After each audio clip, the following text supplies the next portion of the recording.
Young Millionaire bought an old lighthouse, and when he went in for the first time, he found a woman hiding in the tower, and what he discovered made him cry on his knees.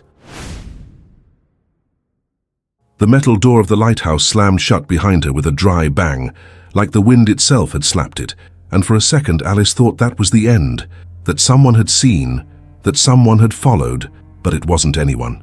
It was the storm finally arriving. The smell inside was of old salt, rust and damp wood. The lighthouse felt alive, breathing slowly, groaning in every corner. The spiral staircase was tight and narrow, with cold steps that bit into the soles of her cheap trainers. She climbed, one step, then another. The boy in her arms felt heavier than he should. Not because he was big. He was small, light even. The weight came from fear, from urgency, from the cough that shook his little body now and then, very softly, like even coughing was dangerous. Alice held the boy tight against her chest with one arm and tried to hold onto the bags with the other. Plastic bags already wet, hitting her leg at every step. Inside, not much. A squashed packet of bread, a half-full bottle of water, a rolled-up child's jumper, a nearly empty bottle of cough syrup. She could feel the boy's fingers gripping the collar of her thin coat, pulling tight like he didn't want to fall, not ever. Outside, the wind howled like a beast. It came through gaps, cracks in the walls, broken windows that let the night leak inside. And that wind didn't just push her body. It pushed her mind. It pushed her heart. It pushed everything backwards. But she didn't go back. Her coat was too thin for this, stuck to her skin. The clothes underneath that diner uniform clung to her body with a cold that hurt. The apron had already been torn off and thrown in the street hours ago, but the shirt still smelled of grease and old coffee, and it still had the name tag she hadn't managed to take off. It was stuck on the chest pocket, crumpled, crooked, with the name still clear. Alice. Like the world needed to remember who she was, even in that stone hole. She climbed and felt her hand burning. Hands cracked, cut from soap and hot water. Tiny cuts, but many. When the wind hit, they stung more. When she gripped the bag, the cuts pulled open a bit and the skin stretched. She made a face but didn't let go. She couldn't let go. The boy was shaking from cold and from being ill. His forehead was hot, the rest of him cold. He pressed his face to her neck, looking for warmth, and Alice could feel his breathing, weak and short, like each breath was chosen carefully. She tilted her head and put her mouth to his hair. It's all right, she whispered. But her own voice came out broken, like it got stuck in tears. The boy didn't answer, just coughed again. A dry, small cough that seemed to scratch from the inside. Alice quickened her steps, climbing the spiral stairs. The lighthouse made strange noises, long creaks like the metal was stretching. A tick, tick somewhere, maybe a loose chain hitting. And in the middle of it all, the wind rushing in and out, turning the staircase into a tunnel of sound. She didn't know how many steps she'd climbed, only that it wasn't the top yet, and that her leg was starting to shake. Her knee hurt, her calf burned. The shoulder holding the boy began to tingle, but she kept going, because down there was the world, and the world had a broken door, a man laughing, the words repeated like a threat whispered in her ear. I'll be back. She swallowed hard, forcing the memory away, but her body remembered on its own.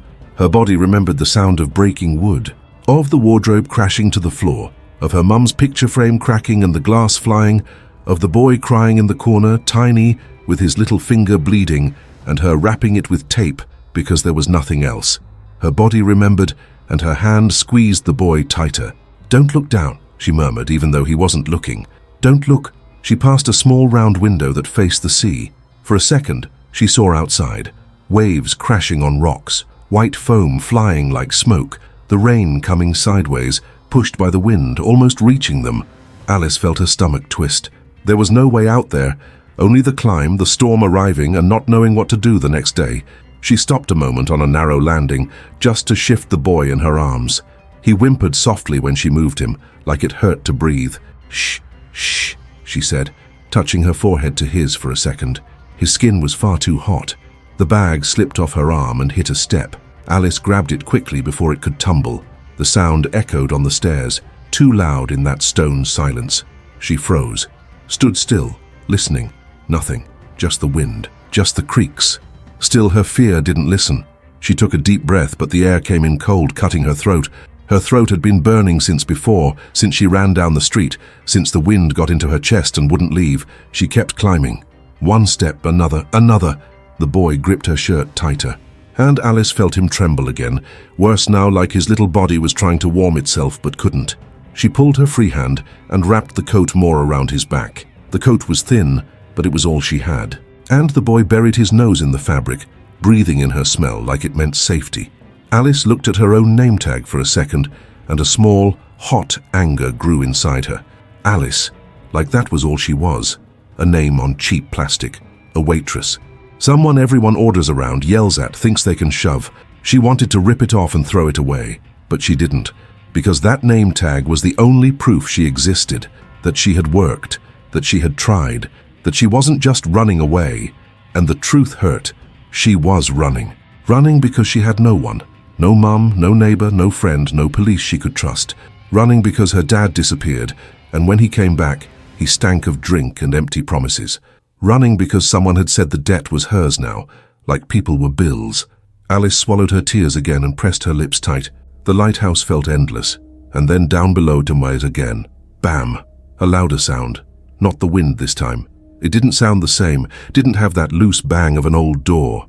This sounded like force, like someone pushing with anger, like metal hitting metal. Alice froze on the step. The boy, as if he felt her fear, even stopped coughing. Went quiet, just his eyes half open, heavy, looking at nothing. Alice stayed still, ears stretched, her heart pounding so loud she thought the whole lighthouse could hear it. The sound came from below, echoing up the spiral, rising like a living thing. Footsteps? No, not yet. But there was something. A scrape, a creak, a short thump, followed by silence. Alice climbed 2 more steps without thinking, nearly stumbling. Her knee gave way, and she had to grab the rusty handrail. The rust stained her hand orange. She didn't care. The boy let out a weak moan, and Alice held him tighter. "Please, please," she whispered. Voice cracked, almost no sound. Down below, another bang, and this time, the lighthouse groaned long, like something had been opened or forced. Alice looked up. To the top she still couldn't see, and for the first time in the middle of the staircase she realized just how trapped she was in there. There was nowhere to run, only up, and the noise down below didn't stop. The sound from downstairs became clearer.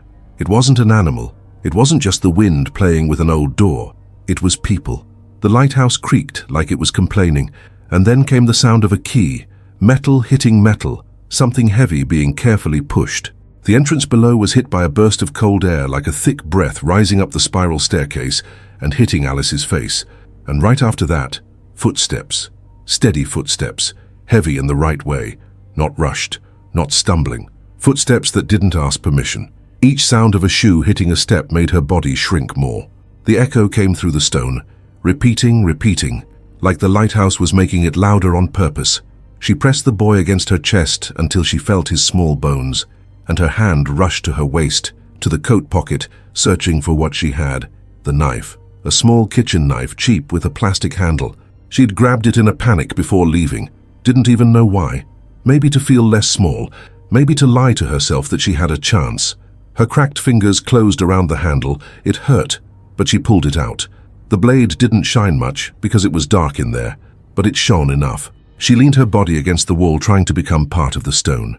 The boy, half groggy, lifted his head a little, and his eyes looked for her face like he was asking without words. "What is it?" Alice didn't answer. She couldn't. Her throat was locked. The steps kept going, slowly. One step, short pause, another step. It wasn't someone rushing up. It was someone climbing like they owned the place. Like every step was already familiar, and that made it even scarier. With every step, the lighthouse replied with a creak, creak from the railing, a wooden snap, a breath of wind through the cracks. The staircase felt tighter. Alice felt cold sweat on her back. Her hair stuck to her neck, her arm throbbing from holding the boy so tightly. She raised the knife. Her hand was shaking, but she raised it. "Stop!" Her voice came out weak, almost ridiculous, lost in that echo. The steps stopped for a second, silence. The kind of silence that screams. And then, closer now, she heard a different kind of breathing, a presence that wasn't gasping, calm breathing, controlled. He appeared around the bend in the stairs. First, the dim light hit the tip of a dark shoe, far too clean for that place. Then the hem of well-cut trousers. And finally the whole body, filling the space like the staircase had been made for him to pass through. He was tall, broad shoulders, and there was something about him that didn't fit the lighthouse. the smell of expensive cologne mixed with cold air, a heavy coat that wasn't soaked, a watch gleaming on his wrist as he moved his hand, and in his other hand, a briefcase, black, firm, with hard corners. Not a bag, not a backpack. One of those that important people carry when going to sign something. He looked up, and his eyes met hers. It wasn't a hunter's look. It was a quick shock, like he hadn't expected it, like his mind froze for half a second trying to make sense of it. A woman pressed against the wall holding a knife with a child in her arms. The whole lighthouse seemed to freeze too, waiting for the next thing. Alice raised the blade more, holding the knife in front of her body, like the space between them was bigger than it was. "Don't come up," she said, firmer now but still shaking. "Don't come closer." He didn't move forward. Straight away he lifted his free hand, palm open, slowly. A simple gesture, no rush. Like he was saying, "It's okay, I see you." And his tone when he spoke was low, deep, no shouting, no threat. His voice filled the stairs like a heavy blanket. "Hey, it's okay, I didn't come to hurt anyone." He took a small step just to steady himself and stopped again, respecting her space like there was a line on the floor. The case in his hand slipped a little and he adjusted it. The dim light caught a sheet sticking out a bit, showing drawn lines. A blueprint, a technical drawing. The lighthouse seen from above, cross-sections, measurements, like the place was a project. Alice saw it and felt a different kind of chill. It wasn't the chill from the rain, it was the chill of, this place belongs to him. He looked at the knife, then into her eyes and then at the boy. And when his eyes landed on the child's face, something inside him changed. It wasn't pity, it was impact, like a weight had dropped in his chest. He swallowed hard. "I bought this lighthouse," he said carefully, like choosing each word so nothing would break. "Bought it yesterday. I came today just to see the place. That's all." Alice blinked, trying to understand. Her mind wanted to scream, "Liar," but her body was too tired to make up a story. He kept speaking, still with his hand raised, not trying to get closer. "No one's supposed to be here." His voice softened a bit but stayed firm. "I don't want to hurt you. I won't hurt you." Alice felt her hand gripping the knife tighter. The blade shook with her. The boy moved in her arms, uncomfortable from being held so tight, and let out a tiny sound, a choked sob, a small sound, but in that silence, it became huge. Alice felt her chest burn. "No, not now. Please, not now." She tried to rock the boy gently, like she did when he was scared. But his body was weak, and the crying came easier, like he'd been holding it in for hours and couldn't anymore. The sound rose, shaky, with coughing in between. The man, there at the curve of the stairs, didn't move fast, didn't make sudden gestures, but his eyes stayed on the child. Like the crying had pulled something old out from inside him. He took half a step without realizing, and stopped right away, remembering the knife. "Hey," he said, even softer. "I'm here. I won't do anything. All right?" Alice didn't lower the knife. The boy was crying, the sound echoing off the walls, and she, with the blade raised, could only think one thing. If that man was lying, she had nowhere to run. And even so, his footsteps, the way he stopped, his open hand, everything said something the world had never said to her. "I see you." See. But Alice didn't have the courage to believe it. The boy's crying wasn't loud. It wasn't the kind of cry from a tantrum. It was a tired, broken cry mixed with a cough, like his throat was all scratched up inside. Alice held him tight against her chest and tried to hide his face in her coat, like the fabric could muffle the sound. And with the sound, the danger too. The man stood still for another second. His hand was still raised, the briefcase firm in the other. But now his eyes weren't on the knife anymore, on the knife. They were on what was behind it. He slowly lifted his gaze, looking over her shoulder, following the curve of the stairs up to the top, where a weak light had begun to appear. It wasn't the light of a house lamp. It was a pale brightness, reflected on metal and glass, like the lighthouse still held onto a bit of shine even if it wasn't working properly. And then he saw it. First, he saw something no one expects to see in an abandoned place.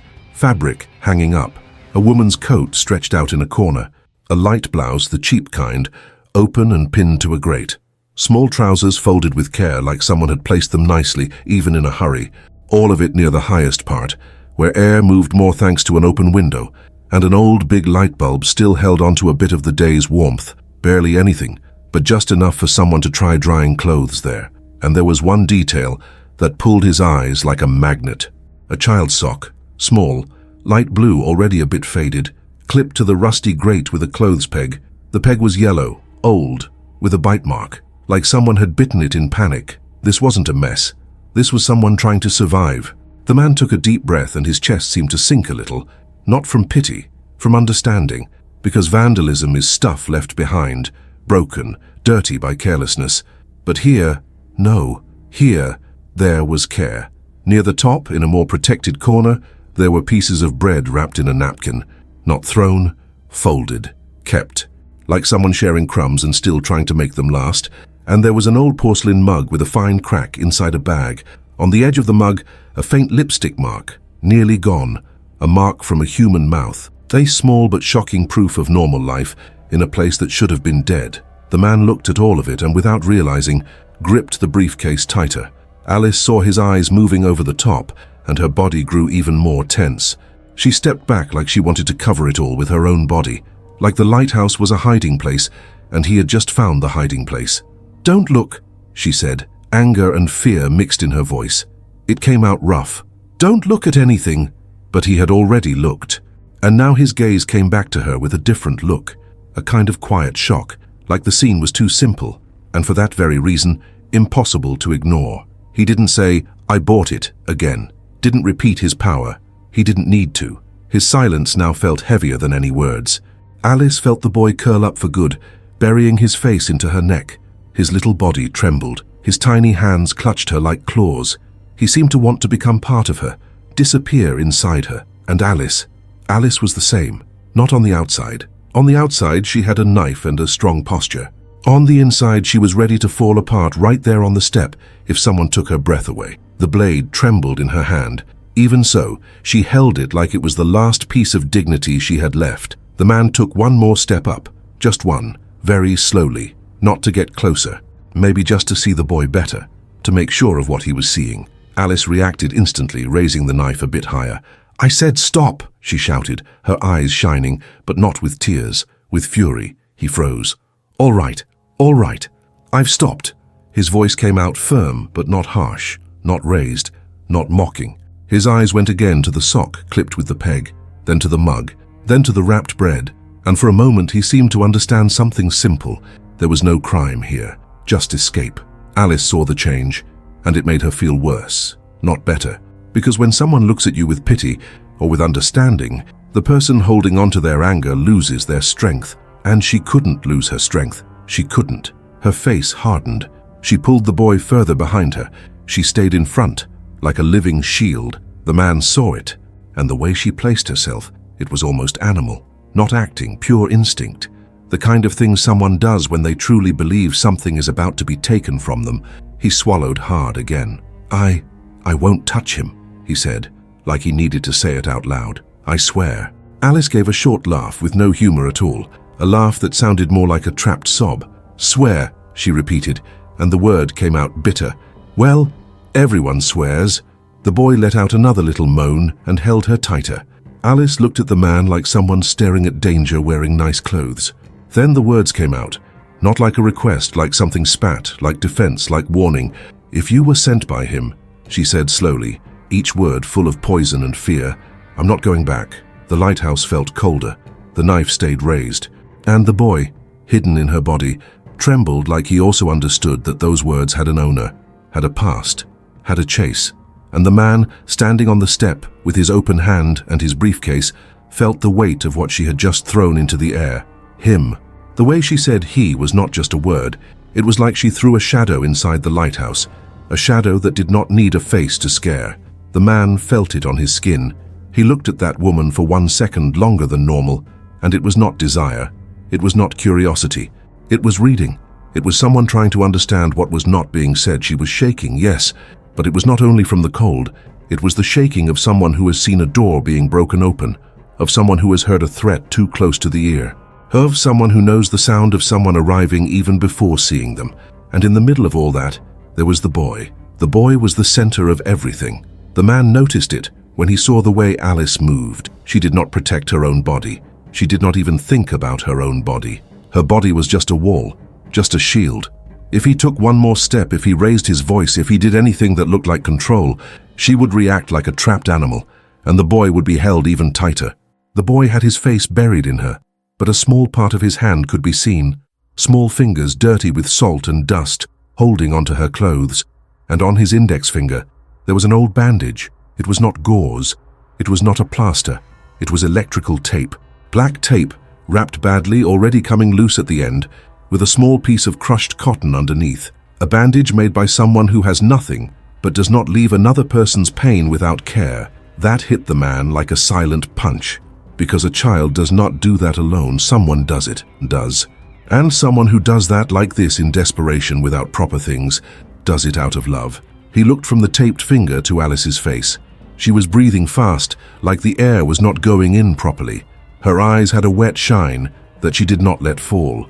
Her jaw was tight, the knife steady in front of her.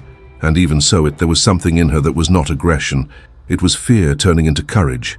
The man slowly lowered his hand, but kept his body still, not moving closer, not invading. He spoke carefully, like he was talking to someone who could break inside at any second. Who is he? Alice shook at the exact moment, like the question pulled a wire inside her.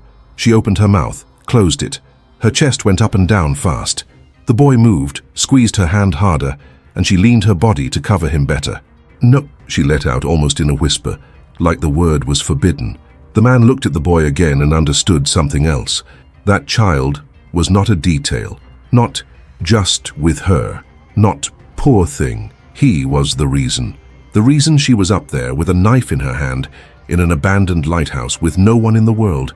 She had chosen to climb up and trap herself in a place that felt like a prison, so he would not fall into someone's hands. And that had a name. It was motherhood, even if it was not by blood.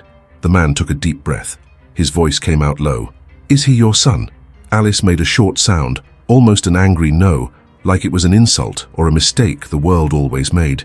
"No," she snapped, and her voice came broken from so much tiredness. "He is not my son." She pulled in air, her chest shaking, and finished, breathless, like the truth had to come out fast before she lost courage. "He is my brother. I promised my mum." The sentence fell heavy.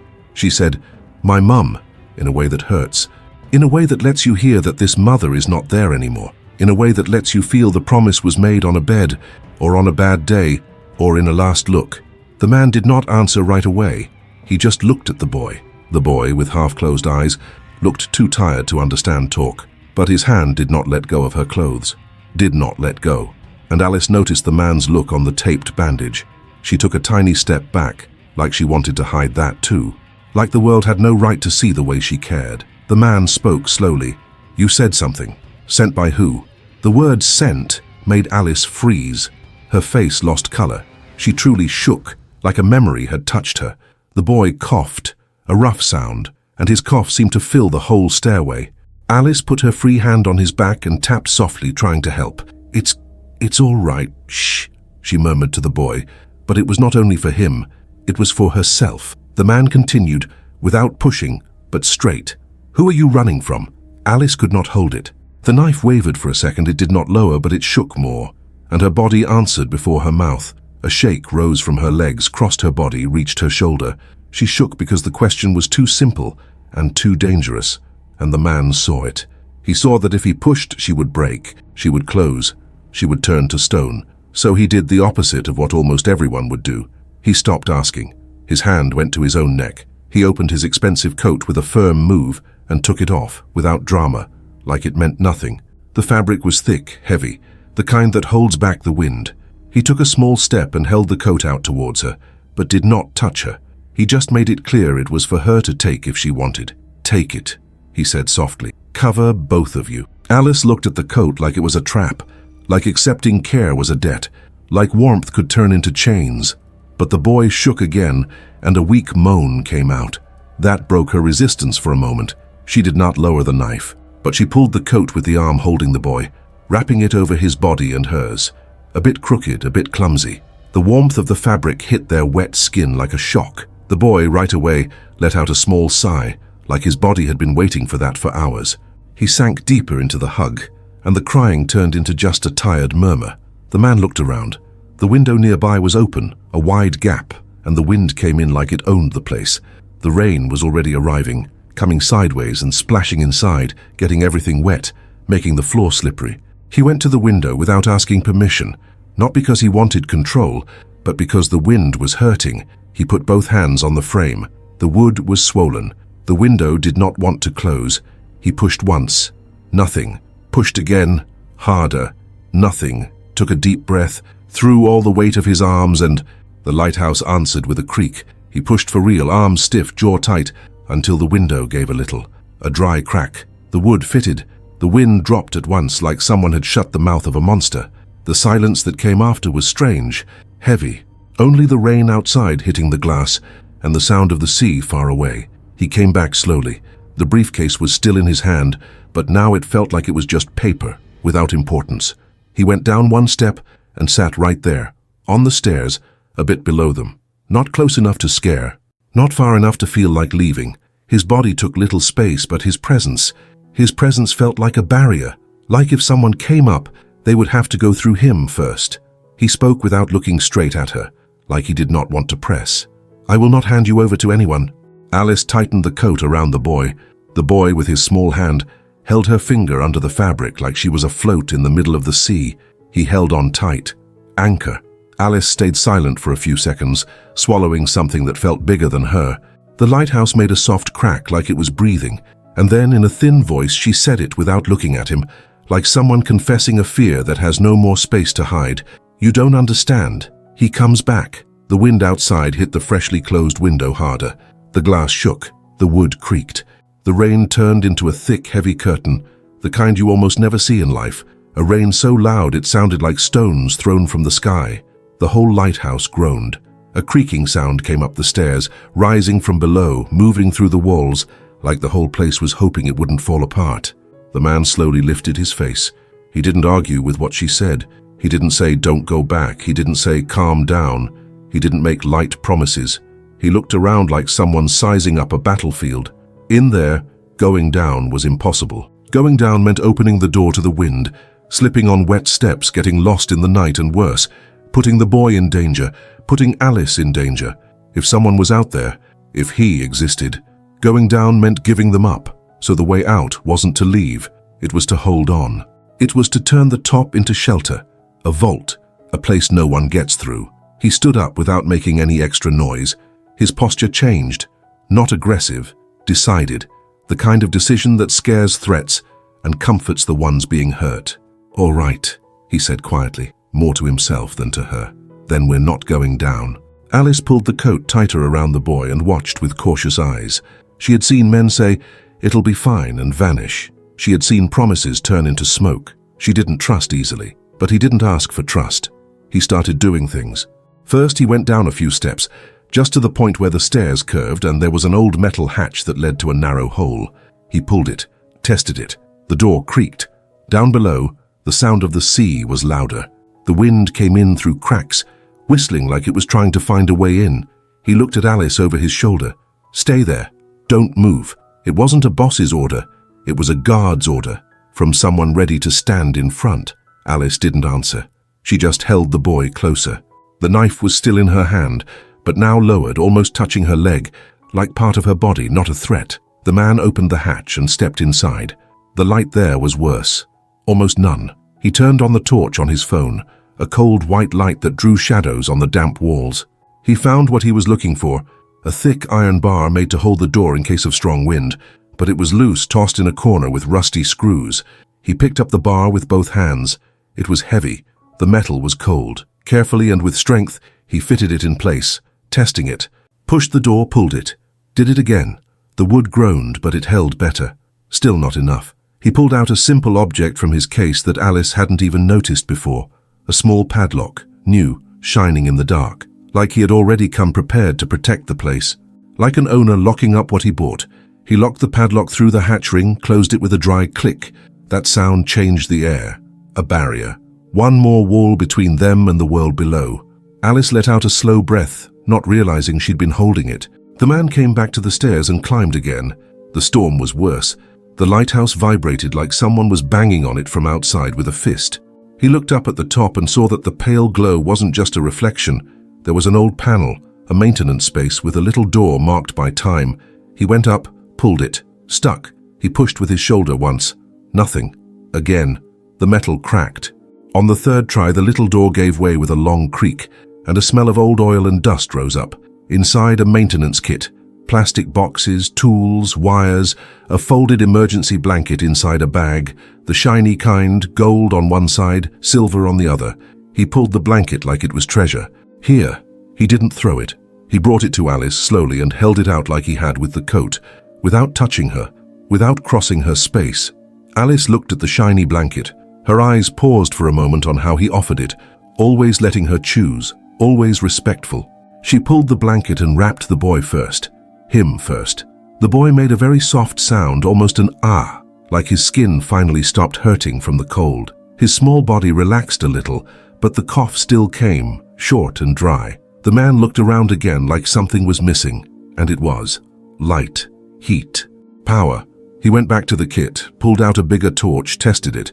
Nothing. Grabbed a box of matches. Damp. Useless. Then he saw, in a corner, a panel with old instructions, a faded drawing, and one word that stood out: generator. He followed the wires, hand moving along the wet wall until he found a lower hatch. Opened it. The air inside was warmer, heavier, smelling of old diesel. The generator was there, a big dark machine stained with oil. He crouched down, expensive clothes touching dust and rust, not caring. Pulled the lever. Nothing. Pulled again.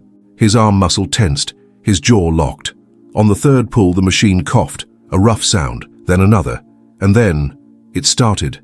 A steady rumble filled the lighthouse, a different kind of shaking, now not from fear, but from life. A faint light on a panel turned on, one green dot, then another. The man climbed fast but without panic. Each step was quick but controlled. Up top he went to the lighthouse system, pressed old buttons, turned a switch that was stiff, like it hadn't been used in years. The lighthouse groaned, and then suddenly the top lit up inside with a strong yellow light, round like the sun. The big bulb came to life like an eye-opening. Alice instinctively turned her face, shielding the boy from the brightness. The boy mumbled, bothered, but then quieted down, feeling the little warmth coming. The man adjusted the focus, tested it, until the light started turning. And when it started turning, the world outside changed. The lighthouse beam swept across the sea like a golden blade. It passed over the black waves, caught the white foam, drew lines in the rain, and every time it came back, it seemed to say the same thing. I'm here, I see, I protect. Alice kept watching, hypnotized, her breathing slowing down a bit without meaning to. The lit lighthouse made the place feel less like a tomb and more like a home. The man went back to the step where he had sat before, but now sat a little closer, still respecting her space. He looked at Alice, then at the boy, then at the padlock, then at the spinning light outside. And he spoke with a kind of strength that wasn't pretty. It was real, a promise from someone who knows how to keep one. No one touches you ever again. Alice swallowed hard. Her face tried to stay tough, but her eyes betrayed her. They shone brighter. The boy, wrapped in the thermal blanket, grabbed her finger under the fabric like always, an anchor, and she let him. For a few seconds, there was only the hum of the generator, the rain hitting, and the light spinning outside, until her phone vibrated. A short, insistent buzz in her coat pocket. Alice froze at once. The hand holding the knife went stiff again, like the metal became kneaded once more. She pulled out the phone with trembling fingers.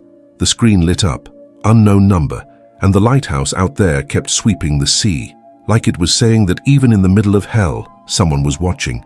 The phone vibrating felt like a living creature in her pocket. Alice stared at the lit-up screen like it was a snake ready to strike. Unknown number. Her heart beat so hard it hurt. Her throat tightened. Her hand with the knife lifted slightly without her noticing. Automatic. The man saw it right away. He didn't look shocked. He didn't ask questions. He just stretched out his hand slowly, like he was offering support without pushing. "Don't answer it," he said quietly, firmly. "Not now." Alice swallowed hard. Her thumb stayed still on the screen. She wanted to throw the phone far away, wanted to crush it. But part of her, small and sick with fear, always thought ignoring made it worse. The boy shifted under the blanket, letting out a little moan. The cough came again, short. His head was heavy on her shoulder. Alice looked at the boy, and that's what made her choose. She turned the phone over and turned it off, pressed the button hard, like she was breaking a connection, then shoved the phone deep into the bag, under the squashed bread and the child's shirt. "Done," she whispered, but her voice came out like torn air. The man nodded slightly, and without saying anything else about it, turned his body to the practical side of life. He stood up and went back to the maintenance kit, took a metal box, opened it. There were simple things: an old thermos, 2 aluminium cups, packets of instant soup, a small emergency stove, and a container with water kept for maintenance. Not exactly clean, but better than nothing. The water had been stored for a while, room temperature, but still useful. He smelled the water, thought quickly, and did what he could. Lit the stove. The click of the fire was small, but the rising heat felt like an unnamed blessing. It wasn't a miracle, just a flame, just survival. He poured water into a container and placed it on the flame. Waited. The generator's engine hummed in the background, steady, and the lighthouse light kept turning outside, sweeping across the sea like it was marking time. Alice stayed still, holding the boy, watching, still wary. Her body didn't know how to relax. Relaxing to her always came before a hit. Even so, Kari, the thermal blanket was making a difference. The heat started to slowly reach her bones. Her hands, which had been stiff, began to feel again, and feeling hurt, because the cuts woke up. She looked at her hands and saw how damaged they were. Swollen fingers, skin split in thin lines, broken nails, short, dirty with rust from the ladder. The man saw too, and his look wasn't of disgust. It was of respect. He saw those hands like a map of work, a sign of fight. Hands burned from washing up liquid, hot water, cloths, scrubbing till worn out. Hands of someone who doesn't rest because if they stop, everything falls apart. Alice noticed his look and tried to hide her hands, pulling the blanket over them like she was ashamed to exist like that. He didn't say anything about it, didn't point it out, didn't make a speech, just carried on. When the water started to warm up, steam rose thin, filling the air with a simple smell of warmth. The man took one of the soup packets, opened it with his teeth, poured it in, stirred with an old spoon, then poured a bit into a cup and blew on it, testing. "He needs to drink slowly," he said, more for her to understand than to give an order. Alice held the boy tighter. He's not well," she said, and this time her voice really trembled. "It's been a while." The man took the cup with both hands and came closer, slowly, stopping at a distance that didn't invade. He stood there waiting for a sign. Alice hesitated, but the boy coughed again. His cough was a wordless plea for help. She allowed it. The man knelt down gently and tilted the cup toward the boy's mouth. "Hey, champ, just a little." His voice was even lower now, almost a whisper. The boy didn't open his eyes properly, just moved his mouth, feeling the warmth. The man touched the cup to his lips and gave him the tiniest sip, waited, didn't force, then another sip.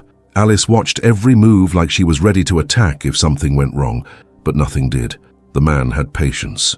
The kind of patience you can't buy easily, a calm that knows how to hold a fragile life without breaking it. The boy swallowed, made a face, but the warmth went down, and his body relaxed a little. The man blew on the cup again and offered another sip. Alice felt her own chest ease a bit, like a tight rope had loosened. When the cup was nearly empty, the man pulled it back and set it aside, away from any risk of spilling. He grabbed the cracked mug nearby, the same one with the lipstick mark, and filled it with a bit of hot water too. No soup, just heat. The steam rose and danced in the air. He handed the mug to Alice. "Hold this, it'll help." Alice didn't take it right away. Her hand hovered, stuck, until the cold still inside her spoke louder. She took it. When her fingers touched the hot mug, a shock ran through her body. A good heat. Simple. A warmth that made the world feel less cruel for a few seconds. The steam rose near her face.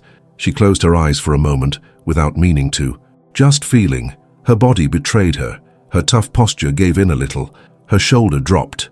Her forehead relaxed, and a deeper breath came out, like she'd been holding it in for hours. She opened her eyes quickly, remembering she couldn't show weakness, but the man saw anyway, and didn't use it against her.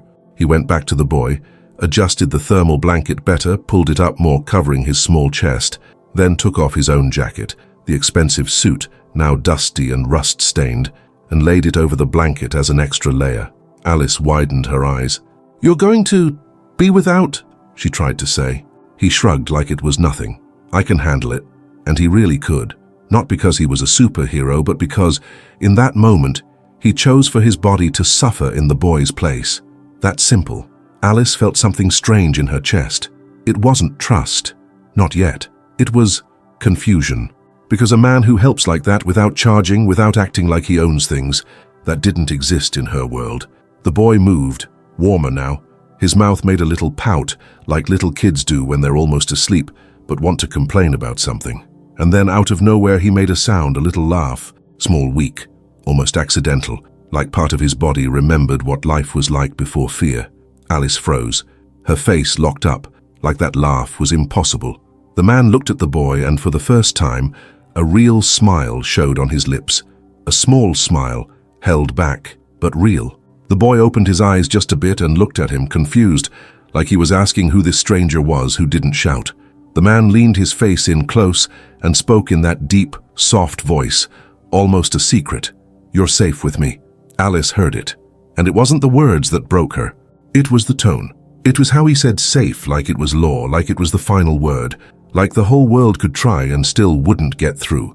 Alice squeezed the cracked mug tight, feeling the warmth lightly burn her palm, and suddenly realized it had been a long time since she held anything warm without it being part of work. The steam rose again, and, while she tried not to cry, her eyes fell, without meaning to, on her own chest.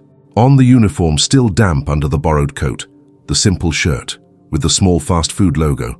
The man saw it too. He didn't say anything at first, just looked at that bit of cloth like he was putting pieces together. And then, very quietly, without accusing, without pressure, he asked, "Where do you work?" Alice took a while to answer. His question sounded too simple, and that's exactly why it hurt. She brought the cracked mug to her mouth but didn't drink. She just let the steam touch her face, like she needed that warmth to be able to speak. "In a cafe," she said softly. "A small one, on a street corner." The name didn't come out. It didn't have to. That uniform said it all. She took a deep breath, then another. The boy was quieter now, breathing heavily, his little body limp with tiredness. Alice fixed the blanket around him before going on, like each word first needed to make sure he was safe. "I worked double shifts," she said. "Started early, finished late. Sometimes I even slept there on a bench when I didn't have time to go home." The man didn't interrupt. He didn't even blink. He just listened. "After my mum died," her voice broke, but she kept going. "My dad disappeared." She gave a dry, short laugh with no humor at all. Not really disappeared. He disappeared inside himself. Alice looked at the floor, at her own wet feet, like the images were showing up there. "Drinking, gambling, betting," she said slowly.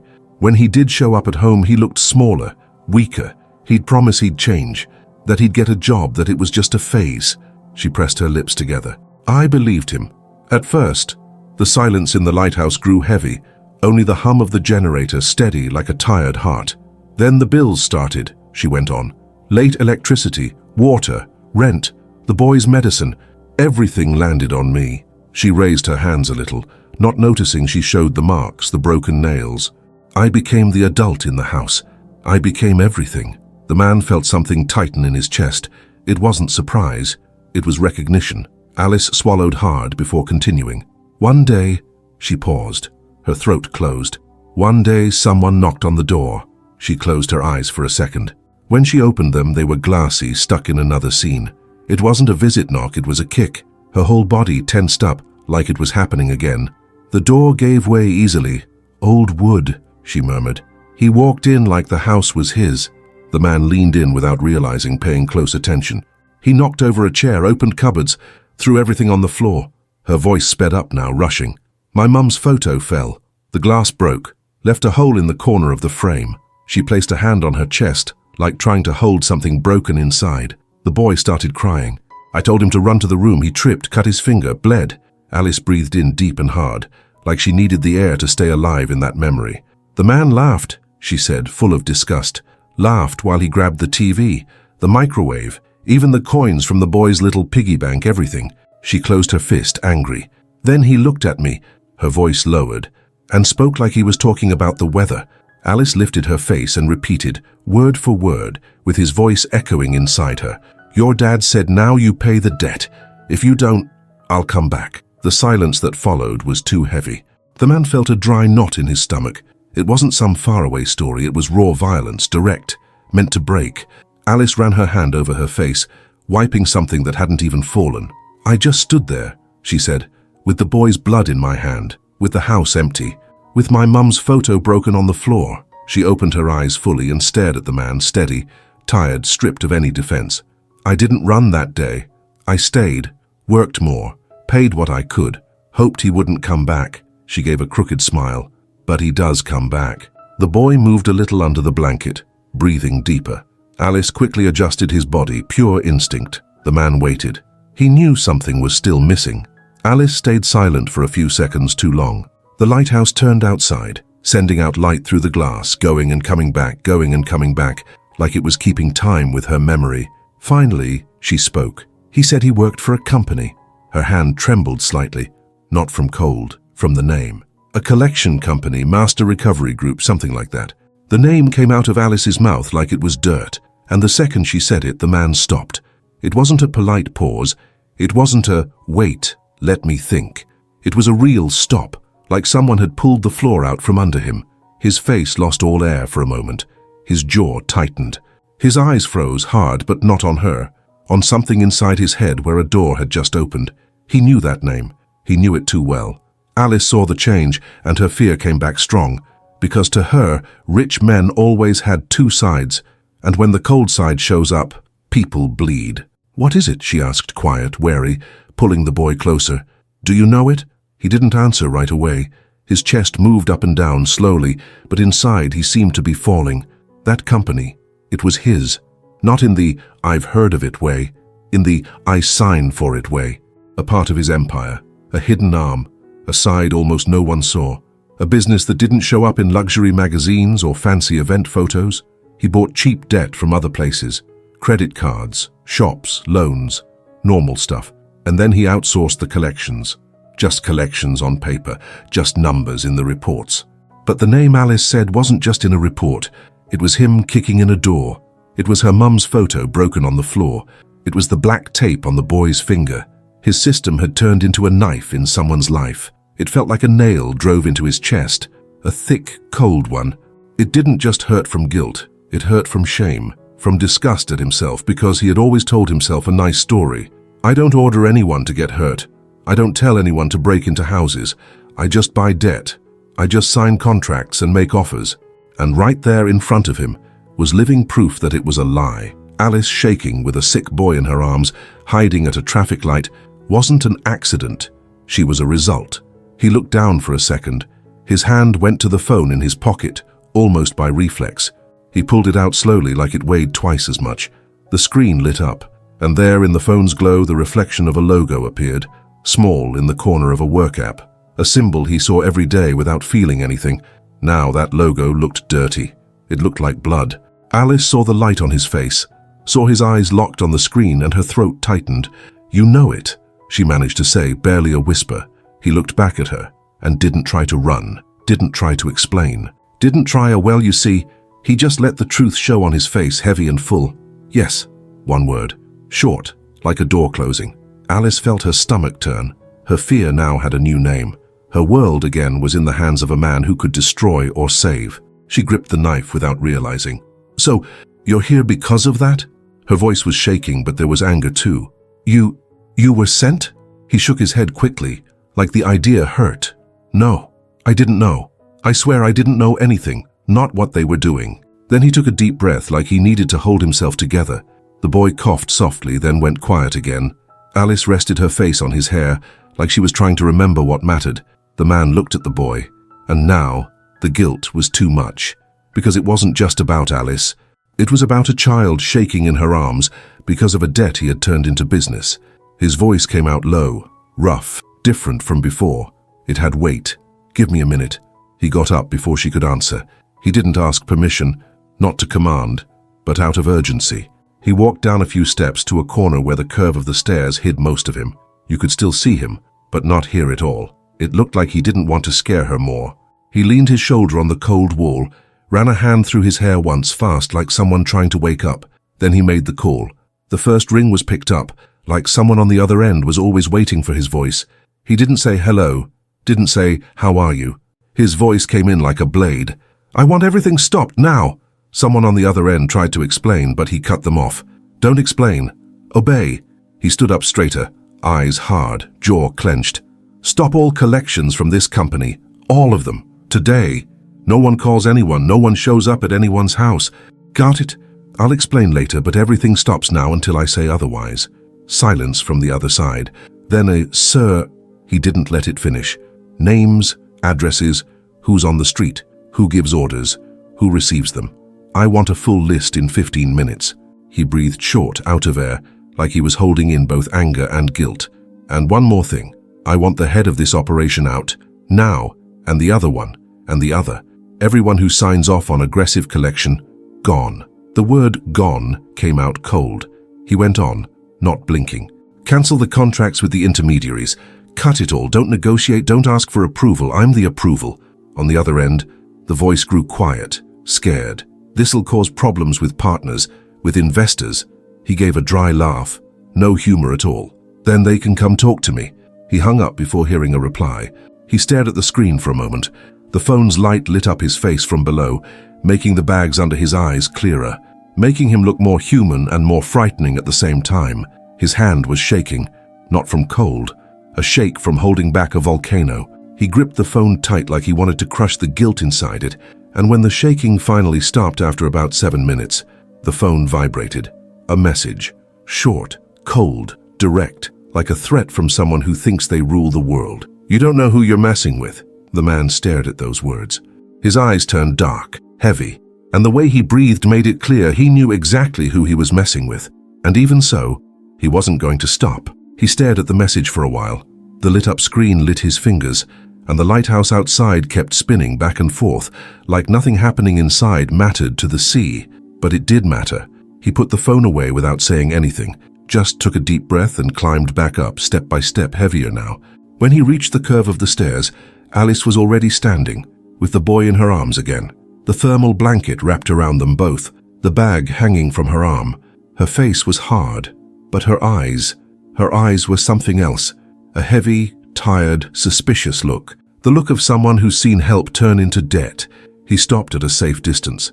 "The storm," Alice said, pointing her chin towards the window. The rain was still falling, but lighter. The wind didn't scream as much anymore. It's calming down." She spoke like it was nothing, like she was just talking about the weather. But her body was ready to go, ready to run again. The man understood straight away. It was her instinct. When the door opens a bit, she runs. Before someone shuts it, before someone demands something. He made a small gesture with his hand, not to stop her, just to show he was listening. Alice shifted the boy in her arms. The boy groaned, still warm with fever, and buried his face in her chest, like always, looking for the safest place in the world, her. Alice took a deep breath and said it all at once, quickly, like ripping off a plaster. I shouldn't stay here. It's your lighthouse. I've got my own world to sort out. This here is your world." The words came out with effort. It wasn't just stubbornness. It was fear of feeling good, fear of liking the warmth, fear of trusting. She looked at the floor and then at his face like she was waiting for a fine go or a no stay said, like an order. He did neither. He didn't block the stairs. He didn't close the way. He didn't raise his voice. He didn't try to grab her arm. He just stood there still, and his voice came out different, cracked on the edge, like he was trying not to beg, but the truth still slipped out. "And who does the world belong to?" he asked slowly. "To men who break into houses." Alice froze, because that hit where it hurt. Her heavy look got even heavier. She held the blanket tighter around the boy like it was armor. Her mouth trembled a bit, but she held it back. "You don't get it," she murmured. "I've seen this before. I've seen help. It turns into debt. It turns into chains. Turns into people bossing you around." He swallowed hard, looked at the boy, then at the bag, then at her hands, wounded. "I don't want to boss you around," he said quietly. I just won't pretend I'm not partly to blame." Alice took a small step towards the stairs, testing, like someone trying to escape without running, not to provoke anything. He didn't move. And that in a strange way was scary too, because a man who gives orders is easy to understand. You run. A man who doesn't confuses you. Alice stopped on the step, looked around like the lighthouse was a border between two worlds, cold and warm, escape and care, nothing and maybe. She took a deep breath. "I'm going down," she said more firmly. I'll find a way." The man closed his eyes for a moment, like he was counting to 3 inside so he wouldn't explode in anger at himself. When he opened them, He spoke calmly. "All right, just that." Alice blinked, surprised. She expected a fight, expected a threat, expected anything. He pointed gently at her bag with respect. "But you're not going down to the street with nothing, with him like this, and with someone after you." Alice clenched her jaw. "I'll manage."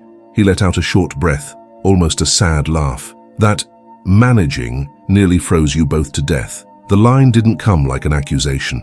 It came like a fact, and Alice felt shame and anger at the same time because it was true. She stayed quiet, her chest going up and down. The boy coughed weakly. The man took a small step to the side to make space on the stairs, like saying, "I won't stop you." But his voice offered a choice. "I have a solution." Alice looked straight away, suspicious, like solution was a word people used to trap others. "Don't say solution," she spat quietly. Sounds like a trap." He nodded, accepted. "Then let me say it differently," he said, voice steady but with almost painful care. "I can put you in a safe place. Yes, a place of mine, but not for you to be mine, for you to be protected, so no one finds you easy to get." Alice held the boy tighter. "And the price?" she asked coldly. "What's the price?" He looked her in the eye, without looking away. "There is no price." Alice gave a short, bitter laugh. "There's always a price." He took a deep breath. "It's not a favor." He spoke slower now, like each word had to be gently placed inside her. "It's repair, because the company, part of it is mine, and it pointed an invisible gun at your life." Alice didn't move. Her heavy look turned to stone. An old anger rose in her face but didn't explode. She just stood there, holding it in. He went on, unhurried. "I have a safe house, with a gate, with people I trust." He raised his hand, like making a simple promise. "You can live there with him. And I'll give you proper work, a wage, legal papers, real help, real protection." Alice opened her mouth to answer, but nothing came out. The word proper made her chest ache, because she couldn't remember the last time someone said that to her. Proper work, proper life. She swallowed hard. Her eyes shimmered, but she didn't let anything fall. That sounds like prison," she whispered, almost scared of wanting it. "Sounds like owing something." He shook his head. "You won't owe me anything." His voice got deeper. "I'll owe you for the rest of my life, and I'll pay it the right way, with safety, with respect, with choice." Alice stared at him, frozen, like she was trying to find the lie. The lighthouse spun, the light passing over their faces again and again, lighting up and fading, lighting up and fading. And when she looked like she was about to say something, her phone vibrated inside the bag again. The sound was short, but Alice knew it right away. Message vibration. Not a call, a message. She froze like she'd been shocked. Her hand rushed to the bag, pulled out the phone quickly. The screen lit up. Another unknown number. But now, there was a picture. Alice tapped without thinking, her finger trembling. The photo opened, and her world fell apart right there in silence. It was the house. Her house destroyed, the door broken, the living room trashed, things smashed on the floor, and on the wall, in big dark paint, one word, pay. Alice put her hand to her mouth. A choked sound came out, like she might throw up. Below the photo, the message, "I know where you are." The lighthouse turned and lit up her face for a second. Pale, faded, scared to death, she slowly lifted her eyes to the man, and now her heavy look had something else behind it, guilt. Because for the first time she understood what she had done. She had brought the danger close to him. She couldn't blink. The photo of the wall with graffiti still seemed to smell like fresh paint. Pay! The word screamed without sound, and the sentence below, "I know where you are," went into her like ice. The boy shifted on her lap, bothered by how stiff her body had become. He let out a small half-crying sound, and Alice squeezed him too tightly, like she wanted to press him into her own chest. "I brought this for you," she murmured, barely with a voice. Guilt came heavy, thick. I should have left." The man held out his hand. "Give it to me." Alice hesitated, protective instinct, but his hand didn't come like an order. It came like a wall. She handed over the phone. He read everything in silence. His face didn't react, but his eyes darkened in a way you could feel. It was the kind of look a man keeps only for two things, fear of losing and rage at someone who threatens. The lighthouse light spun and hit his face, then left again, as if it was showing two versions, one calm on the outside and another inside, ready to crush. He moved through the phone quickly, looking for more, and like the debt collector was waiting for an audience, new messages arrived, one after the other. Short, dirty, meant to humiliate. Your dad is trash. Everyone will find out. You think hiding in a hole saves anyone? The man took a deep breath, controlled. Alice was shaking. The boy coughed again, weakly, and she tried to cover it as if the cough could be heard from outside. Then came the message that made Alice lose what little air she had. If you don't pay, I'll take the boy. Guarantee. Alice let out a low sound, like a scream with no strength. No, she whispered. No, no, no. She pulled the boy further back like someone might appear from nowhere and snatch him. The boy, feeling the panic, started crying again, a thin, sickly cry, and the fever made his face red. The man looked at the boy, then at Alice, and that's when something in him changed for good. The debt collector wasn't collecting. He was hunting, he was playing. He was trying to break her inside, using her dad, using shame, using threats, using a child like an object, and that he would not allow. The phone vibrated again, a video notification. He tapped it. The video opened with a shaky camera at night showing a kicked-in door. The man filming was laughing like it was funny. The laugh was loud, ugly, proud. Look at her little house. The collector's voice in the video was mocking. Where are you, Alice? Where are you? The video showed the wall with the graffiti, the paint still dripping. Then the camera turned and caught the collector's reflection in a broken mirror. An ordinary face, but with evil in it. And he laughed again. If you don't pay, I'm coming for the boy. Alice put her hand to her mouth. The tears came without warning. They didn't fall in floods, but her eyes filled up, burning.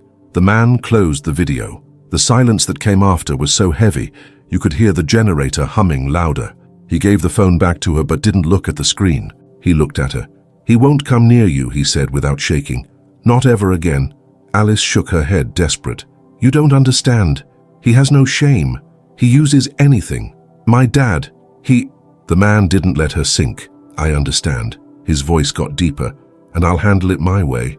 Alice felt afraid of his way, because his way seemed too big, like too much money, too much power, and that always came with a price.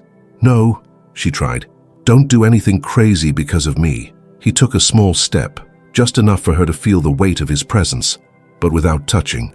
It's not crazy, he said softly. It's protection. He pulled out his own phone and started making calls. 1 ring, 2, 3. The person on the other end answered quickly, voice instantly alert. He didn't ask. He commanded, but calmly.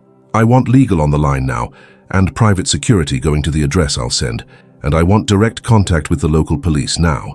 Alice looked on, not understanding how someone speaks like that and the world listens. He opened an app, typed, sent her home address. Then he asked for something that made Alice's stomach turn. I want a full digital trace on this number. Where he is, who he talks to, what cars he uses, who works with him, who... The person on the other side started saying that takes time, and he cut them off. It doesn't, do it. He hung up and called again. Another person, another order. I want that video saved, mirrored, with date and time. I want everything recorded. I want a police report. I want a restraining order. I want a case. I want anything that ends in handcuffs. Alice held the boy tighter, hearing all this like it was another language. Her mind kept repeating, he'll get angry. He'll come. He'll punish. The man looked at her, like he could read her fear. He wants you to think you're alone, he said. You're not. The rain outside had eased a little more, but the air was still cold. Even so, the lighthouse felt steadier now, like it had a real owner, and the debt collector, as if he felt he'd poked something too big, sent one more message, quickly, provoking, pick a place. I'll sort this with you. The man picked up Alice's phone again, read it, and the corner of his mouth moved in a smile with no joy, just decision. He typed a short, dry reply, like a stone. Tell me where, but I need time to gather the money. Alice's eyes widened. No, she burst out with an urgency from her whole body. Don't set anything up, please. He raised his hand asking for silence, but gently. It wasn't shut up. It was trust me for just a second. He wants a meeting. His voice came out low. He'll get one. Alice felt a chill go up her spine. The phone buzzed with the collector's reply almost instantly, like he was laughing on the other side. Need time, eh? Saturday, 2 in the morning. Old supermarket car park. You come alone. No cops. No funny business. Alice started shaking again. He's going to kill me, she whispered. The man looked at her and answered like it was the simplest thing in the world. "He won't even touch you, he won't." The word even came out heavy, like he was making a promise he knew he could keep. From then on, everything turned into action. He called again, got lawyers, got witnesses, got security, asked for police nearby, but no sirens, no show. He wanted everything invisible, because cruel people feed on fake courage. He wanted to cut the collector's courage at the root. He turned the attack into a trap, calmly, with a clear head. Alice watched like someone seeing a wall built in minutes. The boy, exhausted, fell back asleep in her lap, his little hand still clutching her like an anchor, the duct tape bandage showing under the blanket. The man went to the maintenance kit and found paper and a pen. He jotted things down quickly, addresses, names, times. Then, in a moment that felt absurd in that damp place, he took a folded paper from a document folder and signed it right there, on the step. His pen slid firmly, without a shake. His signature looked like a sentence, a handwritten court order, prepared, triggered, ready to slam down like a gavel on his own company and on anyone who kept collecting, even after the firings, even after the suspension. Alice saw that and felt a mix of fear and relief. Fear of how big her enemy was, and relief that for the first time, a powerful man had chosen her side. But the enemy wasn't stupid. When he sensed something big was happening, he tried to change the game. Another message came, more poisonous. "If you mess with me, I'll throw your dad in the middle. He'll be the one to pay. He'll be the one to get hurt." Alice turned pale. Her dad, the dad who disappeared, the dad who made her angry, the dad who, even so, was still her dad. The collector knew where it hurt. The man read that message and clenched his jaw. His eyes went hard, but his voice stayed controlled. "He thinks your dad is a shield." Alice didn't answer. She was just breathing fast, like there wasn't enough air. The man put the phone away, stood up, and his body looked bigger inside that lighthouse. "Then we're going to take the shield out of his hand too," he said quietly. "The right way." The following days became a war with no bullets, but deep cuts. Lawyer after lawyer, evidence, screenshots, videos, call traces, number plates, street cameras, all stitched together like a net. They didn't even need to wait until Saturday. The collector fell first, then the men doing the dirty work, then the structure behind them. The company funding it all started to collapse from the inside, like a rotting old wall. Contracts cut, accounts frozen, warrants, seizures, people running to save their own skin. The man left no trail that led back to Alice. He didn't let her name appear on any paper. He didn't let her address go around. He protected everything. And when finally the noise of war died down, when the messages stopped, when the threat seemed to vanish, he was alone, in an office too big, in the middle of the night with the city sleeping outside. The computer screen lit up, and in the dark reflection of the screen, like a ghost, the image of the lighthouse. He stared at that reflection for a long time, because winning on the outside didn't clear how he felt inside. But far from there, the guilt was still stuck there. Alice's face was still there. The sick boy on her lap was still there. And then he did something that didn't match his usual control, something impulsive, almost dangerous. He took the car key and started heading to the house he'd offered her, without telling anyone. His car stopped in front of the gate like it was entering a sacred place. There was no siren, no security guard getting out, no dark window with a man in a suit opening the door. Just him. The street was quiet, in a fancy neighborhood, and the house was big, tidy, with a neat garden. The grass was patchy, two crooked little plants. He stayed in the car for a while, hands on the steering wheel. Inside the house there was life, and that touched him in a way nothing at the office ever did. He took a deep breath, like he had to leave the boss of the world version of himself in the car. Then he got out. When he stepped on the ground, the soft night breeze touched his face. It wasn't the wind from the lighthouse, it was a calm wind, almost normal. Even so, he felt his chest tighten. He walked to the gate, rang the bell once. Alice came to the door in seconds, like someone who never lost the habit of being alert, her body always ready, her face tense for a moment, until she recognized him. The tension didn't go away completely, it never did, but it turned into something else. "Sir," she started by reflex and quickly bit the word back like it was wrong. He raised his hand, asking her to stay calm, and his voice came out low, almost tired. "You didn't have to. He stopped, swallowed hard. "I was just passing by." It was a lie. He wasn't passing by. He came because he couldn't sleep. He came because the silence at the office was worse than any shouting. Alice looked at him for a long time, not sure if she should let him in. Her instincts still had thorns. But then the boy appeared behind her in his pajamas, messy hair, eyes shining like a child who feels safe. "He's back," the boy said, pointing, with a small but true happiness. The phrase "he's back" should have hurt, should have felt like a threat. But coming from the boy in that moment, it felt like something else, like a visit, like routine. Alice took a deep breath and opened the door a bit more. "Come in. This is your home," she said, and her voice came out softer than she wanted. He walked in. The smell of the house hit him like a hug. Bread, coffee, cheap soap, clean clothes. Smell of a simple life. Alice had put a blanket on the sofa. There was a drawing by the boy on the fridge, held up with a magnet, a shopping list written messily on paper, a pan on the stove. He looked at everything without saying a word, like it was the first time he'd ever seen a real home. "Is the boy better?" he asked, and it wasn't out of curiosity. It was real concern. Alice nodded. "He is," she said. "Still coughs sometimes, but much better." The boy ran up to him without fear, held onto his legs and stayed there, hugging like it was normal. The man froze for a moment, unsure where to put his hands. Then he gently placed a hand on the boy's head, like the boy was delicate. Alice saw it and quickly looked away, like it stirred too much inside her. He stayed only a few minutes, didn't talk about work, didn't talk about contracts, didn't talk about money. He just stood there listening to the sounds of the house.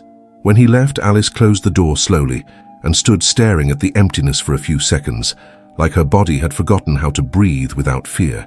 And just like that, he came again and again, sometimes once a week, sometimes twice. Then it became nearly all the time, not as the boss, as a presence. He came with a bag of warm bread still steaming, simple bakery bread from the corner shop, but it smelled lovely, and the boy ran to grab it first, because children don't hold back. Alice would take the bag with both hands, still unsure at first, like bread could be chains. "You didn't need to do this," she'd say every time, and he'd reply with a tone that didn't allow argument, but was gentle. "I wanted to." Other times, he didn't bring anything, just came, knocked on the gate, and when Alice opened it, he'd nod his head, pointing to the porch. "Can I sit for a bit?" Alice hesitated, but always ended up letting him. Maybe because the boy had already made the decision before her. Maybe because deep down, she also needed to feel like there was an adult by her side. Someone who didn't disappear. They'd sit on the porch and watch the street, the sky changing color, the distant sound of people. Sometimes they talked, sometimes they didn't. And the silence between them wasn't empty. It was a silence that breathed. One afternoon he came and Alice said in her usual way, without thinking, "Would you like some coffee, sir?" He looked up slowly, and this time he didn't let it go. "Don't call me sir." Alice froze. He took a deep breath and spoke with soft firmness, the firmness of someone who decides and follows through but doesn't hurt, or boss or anything like that. He looked right at her without arrogance. "Call me by my name.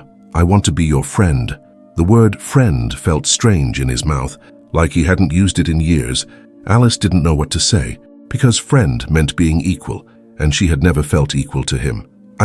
She tried. "I don't know how." He didn't push. "You'll learn." He gave a small half smile. "Just like I'm learning loads here."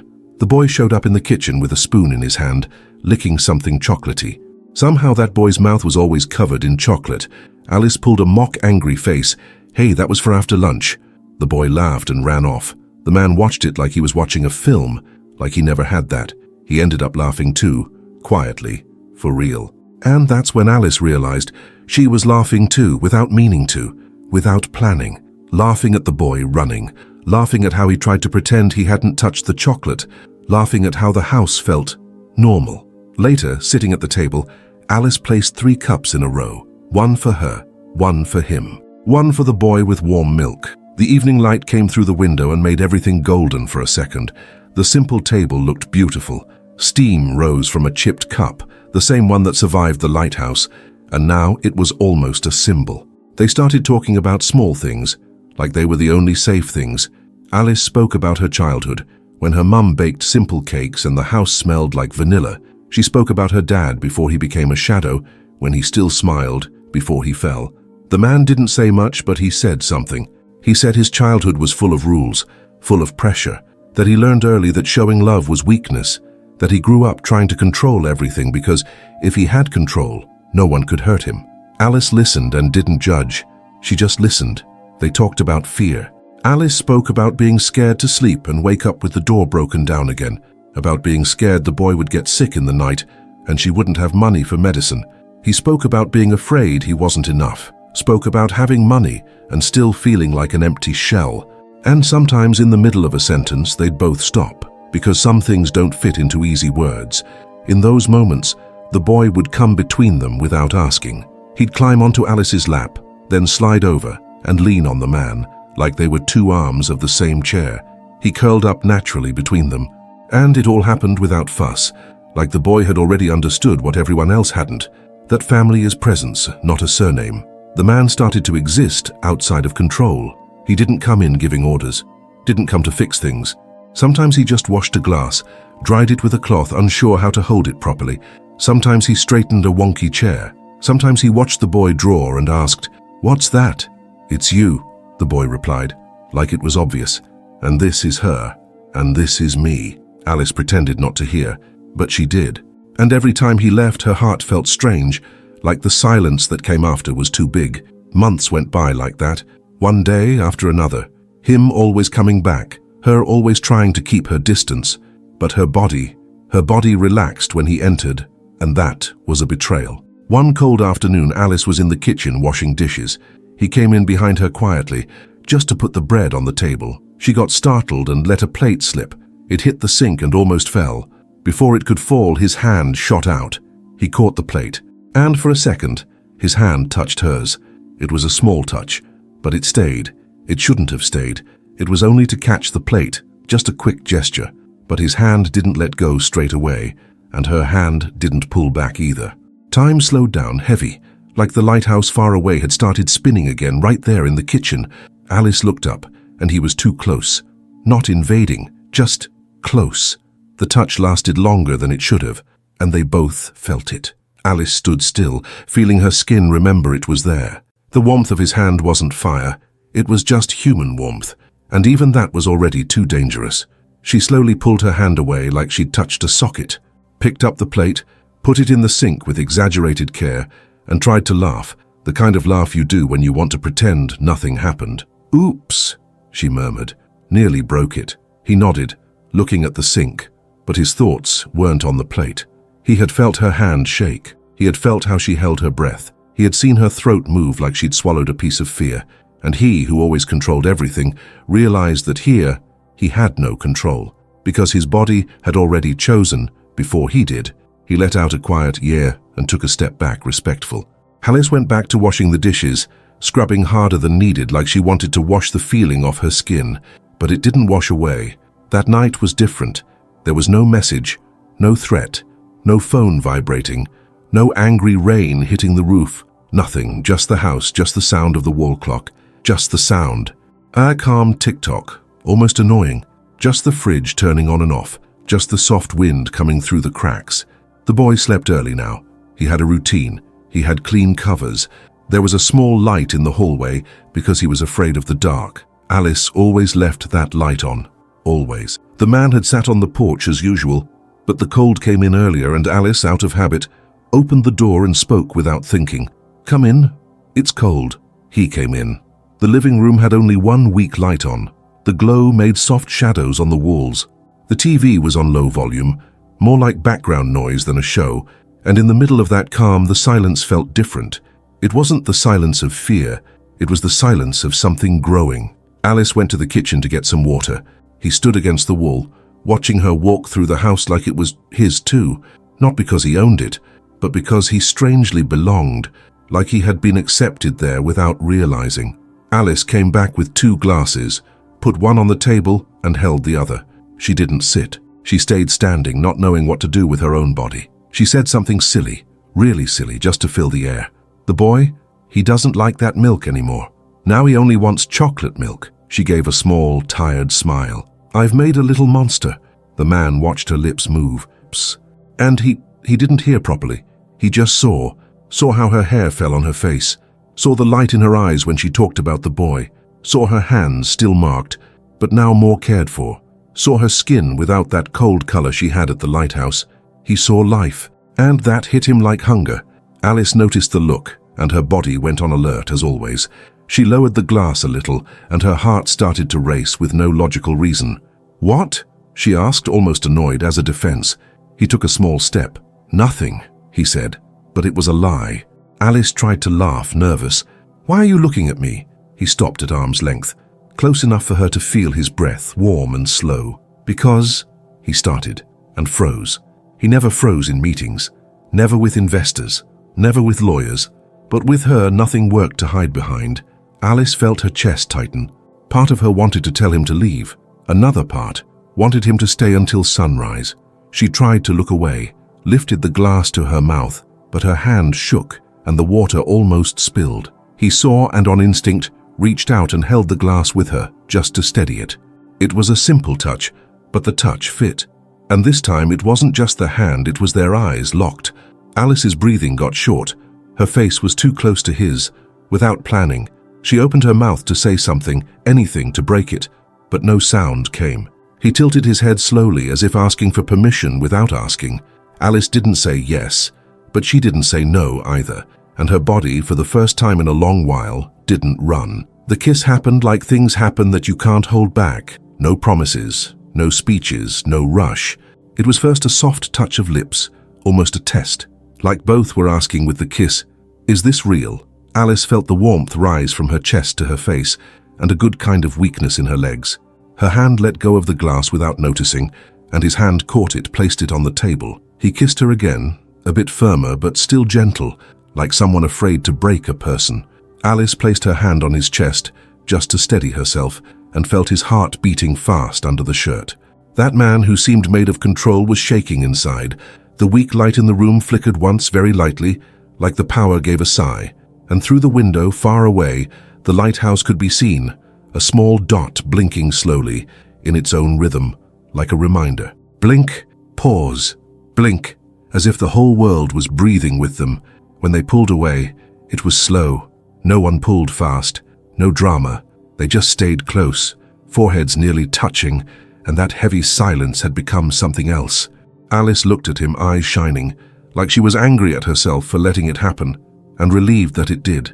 He brushed the corner of her mouth with his thumb, without thinking, wiping away a little drop of water. Alice closed her eyes for a second at the touch. And there, both of them understood without speaking. There was no going back. It wasn't a kiss, it was a door that opened. That night, he left early, earlier than usual. Alice thought it was strange. "Leaving already?" she asked, and her voice came out softer than she wanted. He stopped at the door, hand on the handle. His body was tense, like holding back a need to stay and live there. He looked at her, serious. He took a deep breath. "I don't want to scare you." Alice wanted to say, "You already did," but that wasn't it. What was scary was liking him. He opened the door. Soft wind came in. "Good night, Alice," he said, using her name like it was something important, and left. When the door closed, Alice stayed standing in the middle of the room, listening to her own heart. She brought her hand to her lips, like her mouth was still warm. And in the bedroom, the boy turned in bed and mumbled in his sleep, like the whole house had moved and he didn't even know. In the days that followed, he tried to keep his distance. Tried. The first day, he didn't come. The second, neither. On the third, he sent someone with bread and didn't even sign a note. Alice noticed and pretended not to, but her body felt it, felt the absence of him on the porch, missed how he stayed quiet, and still made her feel safe. And he couldn't take it. On the fourth day, his car stopped at the gate again. He got out with quiet urgency, like fighting his own choice. Alice opened the door, and before she could say, "Sir," she stopped. He didn't let her start. "I failed," he said straight, his voice more raw than she'd ever heard. "I tried to stay away, eh?" Alice was speechless. He stepped closer but stopped at the same respectful distance as always. "I don't know how to be near you without wanting to stay." The words came out as a whole truth, no decoration, no games. Alice felt her world shake. She should say no, she should say this is madness. She should remember all that could go wrong. But then the boy appeared in the hallway, rubbing his eyes, looking sleepy. "Who is it?" he asked. Alice looked at him, and that image pulled what was most real in her. Choice. She turned her eyes back to the man.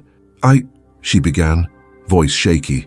He waited, didn't push. For the first time, he seemed just as vulnerable as her. Alice took a deep breath, like stepping on ground she'd never touched. "If you're staying," she said slowly, "you stay by my side. Not above, not in charge. By my side." He nodded immediately. "By your side, I promise." It wasn't an empty promise, wasn't.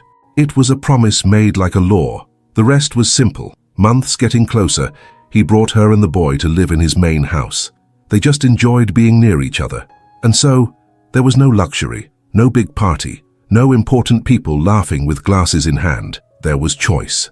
There was a paper signed with a steady hand and a messy heart. There was Alice in a simple dress she picked, not one someone gave her.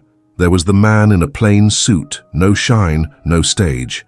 There was a small table, there was a small cake, and there was the boy. The boy was too serious, too proud, holding the rings in his small hand like he was holding the future. The rings resting on his palm looked huge, but still he held them tight, no shaking like it was a mission. Alice saw it and almost cried, but also smiled because her heart was too full to feel just one thing. When the boy handed the rings, he looked at the man and whispered, like it was the most important thing in the world, "Don't disappear, okay?" The man swallowed hard and answered, voice tight, "Never again." And when he put the ring on Alice's finger, the touch was gentle but stayed like a mark. When Alice put his on, her hand trembled, but not from fear, from life. Later, at home, that same night, the three of them had hot chocolate at the kitchen table, the 3 cups lined up, as always. And Alice looked at it and thought without saying, "It's real." But the world out there, the world doesn't forgive easily, and it won't take long to find out. It really didn't take long. First it was just a whisper, a comment here, another there, people seeing Alice next to him in places she'd never go before. Then came the photo, a blurry photo taken from far away but clear enough. Him at the door of a building, his hand on her shoulder, and the boy leaning on his leg like it was the most natural thing. And once the photo goes online, it never comes down. The first time Alice saw it, it was by accident. At the supermarket, a woman who worked there showed it on her phone, with that smile that says, "Look at this." Alice felt her stomach drop. Her face went hot. Not from shame, from fear of the world. She had always tried to go unnoticed. And now suddenly there was a light on her. A bright light, a light that burns. He noticed straight away. Alice was too quiet, too still, staring at one spot. "What is it?" he asked, already knowing. She showed him the phone. He saw the photo, read the comments, and his face didn't turn angry. It turned decided. "I'm not going to hide you," he said plain and simple, "and I won't let anyone use you for gossip." Alice swallowed hard. "They're going to hurt me with words," she whispered. "They'll talk about my dad, about me, about the boy." He lifted his hand and gently held her chin, just so she'd look at him. "Then I'll speak first." On the set day, the air felt heavier. It wasn't an ordinary place. It was an event full of well-dressed people, practiced smiles, expensive perfume, glasses in hand, a room with 2 white lights and 2 quiet music, where everyone watches everything. Alice walked in with her heart beating in her throat. Her dress was simple, pretty in the right way, not too shiny, not trying to compete with anyone. It was hers, and still, she felt like someone who had entered the wrong place. The boy looked neat, hair combed, one hand holding hers, the other holding his. The 3 of them together. Alice noticed the stares right away. Some were curious, some were cold. Some looked down on her like she was dirt that came in on the carpet. She squeezed the boy's fingers. The boy, surprisingly, was calm. He looked around the way children do, more interested in the sweets table than people judging. He leaned on the man's leg naturally, like he always did when there were too many people, as if to say without words, "This one is mine." The man didn't let go of Alice for a second. His hand held hers firmly, not crushing, but with no doubt. And then the press noticed. Cameras turned, phones went up. Flashing lights. Lots of "Sir, over here, look this way. Is it true that—" Alice froze inside. She wanted to grab the boy and run. She wanted to disappear. Her body remembered the lighthouse. It remembered running, but he gave her hand a gentle squeeze, just a signal, a stay. He stepped forward, still holding her hand, and he got attention without shouting, just by being there. "I'll say this once," he said, deep voice. And that's it. The room went quieter. Even the music seemed to lower. He looked at Alice first, then at the boy, then at everyone, with no fear of what he might lose. "This boy is my heir by heart, is my heir, and she is my wife. We've been married for months." The words hit like a stone in water. For a second, no one breathed. Alice felt a warmth rise from her chest to her face. She almost cried, not because she was acknowledged, but because she was chosen in front of the world, with no shame, no excuse, no act. He didn't do it as a strategy, not to fix an image, not to look good. He did it for destiny, or stubborn instinct. It was him saying, "I won't let go." The elite reacted the way they always do, with tight smiles, whispers, faces saying interesting, judgment hiding inside fake praise. The press kept pushing for more. What about her past? What about her father? "Are you sure, sir?" He didn't blink. "I am." He pulled Alice a bit closer, not tight, and the boy leaned even more into his leg, like it was the safest place in the world. The camera caught that well, his hand holding hers, the boy glued to him, and that image spread across the country. On the way home, the car was quiet. The boy slept in the back seat, hugging an old toy. Alice looked out the window, watching the lights go by, and inside, she didn't know if she felt relief or fear. Because when peace comes to someone who's always been hurt, it feels like a trap. She turned her head and looked at him. He had both hands on the wheel, eyes on the road, but his jaw was still tight. Not with anger, with protection. Alice spoke softly, like she didn't want the world to hear. "Do you think this will last?" He didn't reply with pretty words. "I'll make it last." And still, her fear didn't leave, because her fear had roots. Time passed. Months became a year became 2, and the lighthouse. The lighthouse came back, not as a hiding place, as a real home. The day they arrived there for the first time after the renovation, Alice felt her chest tighten.